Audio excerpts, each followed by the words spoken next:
The Wraith is one of the original killers released with Dead by Daylight in 2016. He wields Azarov's skull and carries the Wailing Bell, allowing him to go invisible.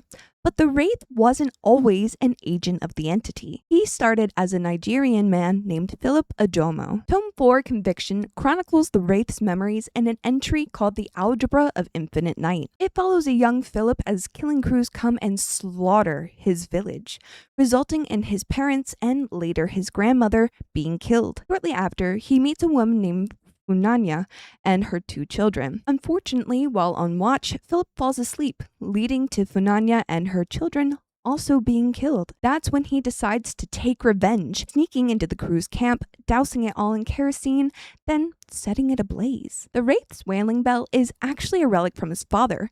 Its original purpose was to signal when the crews were coming so that people could hide.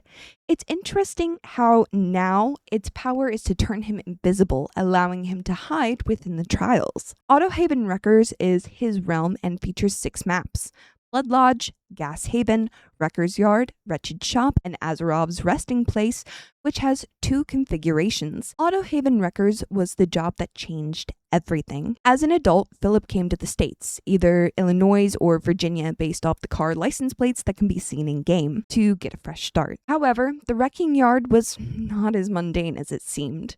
The cops were paid off so they would turn a blind eye to shady dealings being conducted, although Philip didn't mind so long as he didn't get involved. However, one day he saw blood coming from the trunk of a car he was about to crush. He opened it to find a man. Upon freeing him, his boss came and slit the man's throat. That was when Philip was told that nearly all the cars he'd been putting in the crusher were used to execute people for special clients. Disgusted and enraged, Philip shoved his boss into the crusher with just his head sticking out.